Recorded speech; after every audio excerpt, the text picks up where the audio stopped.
حضرت ادریس علیہ السلام کے زمانے میں ایک مرتبہ فرشتوں نے انسانوں پر اعتراض کرتے ہوئے کہا کہ یہ لوگ بہت گنہگار ہیں، ان کی جگہ ہمیں زمین پر حکومت دینی چاہیے تھی۔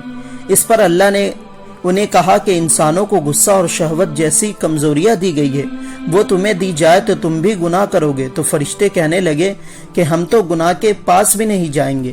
تو فیصلہ یہ ہوا کہ فرشتوں کی جماعت میں سب سے نیک اور پرہیزگار جو ہے ان کو لایا جائے۔ تو فرشتوں نے ہاروت اور ماروت کو سامنے کیا تو ان دونوں کے اندر انسانی کمزوری ڈال دی گئی اور ان کو شہر بابل میں اتار دیا گیا۔ تو یہ دونوں بابل میں رہنے لگے۔ تو بابل کے لوگ ان کے پاس آتے اور جادو سیکھنے کی خواہش کرتے۔ تو یہ دونوں لوگوں کو بولتے کہ جادو بہت بڑا گناہ ہے، اسے سیکھ کر تم جہنم میں جاؤ گے، مگر لوگ نہیں مانتے تو انہیں سکھا دیتے تھے، اور رات کو اسم اعظم پڑھ کر یہ دونوں آسمان پر چلے جاتے تھے۔ ایک دن ان کو زہرا نامی پری مل گئی جس کا حسن بے مثال تھا، وہ بہت خوبصورت تھی۔ اس کے حسن کے ہاروت اور ماروت دیوانے ہو گئے۔ زہرا ان سے اسم اعظم کسی طرح پتہ کرنے آئی تھی، مگر یہ دونوں فرشتے ان کو بتانے کو تیار نہیں تھے، لیکن زہرا کے حسن نے ان پر جادو کر رکھا تھا اور وہ کسی بھی طرح زہرا کو حاصل کرنا چاہتے تھے۔ زہرا نے ان سے بولا کہ تم شرک کرو تو میں تمہاری ہو جاؤں گی، مگر ہاروت اور ماروت جانتے تھے کہ شرک ایسا گناہ ہے جس کی معافی نہیں ہے۔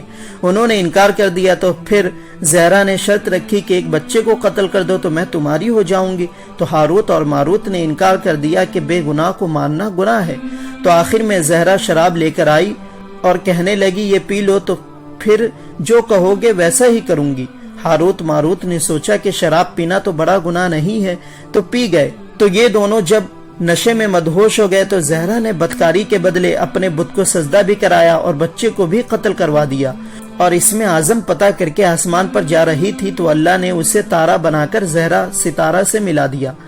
پھر ہاروت اور ماروت سے کہا گیا کہ تمہیں دنیا کی سزا چاہیے یا آخرت کا عذاب؟ تو ہاروت اور ماروت نے دنیا کی سزا کو چنا۔ تو ہاروت اور ماروت کو زنجیروں سے جکڑ کر بابل کے کنویں میں الٹا لٹکا دیا گیا، اور اس کنویں میں آج بھی آگ بھڑک رہی ہے اور فرشتے ہر وقت ان کو کوڑے مارتے ہیں۔ ان کی سزا قیامت کے دن ختم ہوگی۔ ہاروت اور ماروت سے عبرت حاصل کرتے ہوئے باقی فرشتوں نے اللہ سے معافی مانگی، اور زمین والے خطا کار انسانوں پر لان تان کرنے کے بجائے ان کے لیے دعائیں مغفرت کرنے لگے۔ اللہ ہمیں بھی گناہوں سے بچائے۔ کامنٹ میں ضرور آمین لکھیں۔